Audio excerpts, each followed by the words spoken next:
समय से भी पहले, जब न प्रकाश था न अंधकार, न ध्वनि थी न शांति, बस शून्य था।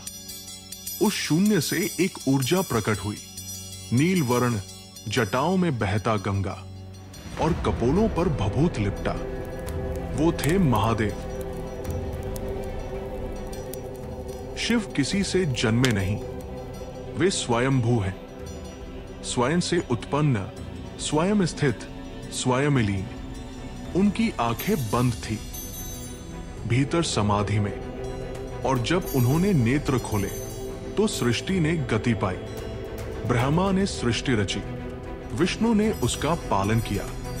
पर जब असंतुलन बढ़ा, शिव ने अपना तीसरा नेत्र खोला और एक ज्वाला निकली जिसने अधर्म का नाश कर दिया। वो ज्वाला थी रुद्र तांडव की आग। कहा जाता है जब शिव नृत्य करते हैं तो समय थम जाता है, हर कदम ब्रह्मांड की धड़कन बन जाता है। उनका डमरू सृष्टि के ताल की घोषणा करता है, और उनका तांडव विनाश के बाद पुनर्जन्म का संकेत। देवता और असुर दोनों उनसे भयभीत भी रहते हैं और उनकी शरण में भी आते हैं, क्योंकि शिव न केवल संहारक है बल्कि करुणा के सागर भी है। उन्होंने विष भी पिया और संसार को अमृत दिया। समुद्र मंथन के समय जब कालकूट विष निकला तो सृष्टि नष्ट होने को थी। देवता और असुर दोनों भाग खड़े हुए, पर शिव ने वह विष अपने कंठ में धारण किया, इसलिए वे कहलाए नीलकंठ। वो विष पीकर भी मुस्कुराते रहे, क्योंकि उनके लिए कष्ट नहीं, केवल कर्तव्य महत्वपूर्ण था। शिव सिखाते हैं सच्चा तप वो है जब तुम दूसरों के लिए स्वयं को त्याग दो। फिर आया वह क्षण जब सती ने देह त्याग दी। शिव का हृदय फट गया। वे तांडव में प्रविष्ट हुए।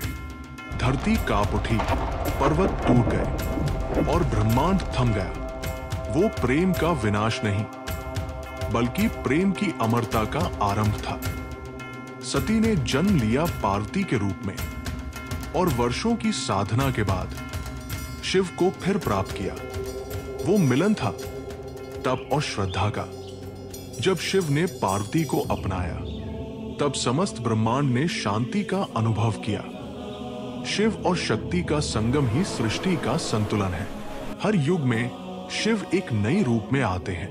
कभी भैरव बनकर अधर्म का नाश करते हैं, कभी अर्धनारीश्वर बनकर संतुलन का संदेश देते हैं, और कभी शांत तपस्वी बनकर जीवन का सार सिखाते हैं। उनकी जटाओं में बहता गंगा, उनके कंठ में विष और उनके मन में करुणा, ये तीनों मिलकर उन्हें महादेव बनाते हैं। वो हमें सिखाते हैं सहार के भीतर भी सृजन छिपा है। शिव की कथा केवल देवताओं की नहीं, ये मानवता की गाथा है। हर बार जब कोई सत्य के लिए खड़ा होता है, जब कोई अपने भीतर के अंधकार को जीतता है, वहीं शिव जीवित हो उठते हैं। क्योंकि शिव केवल देव नहीं, वे चेतना है।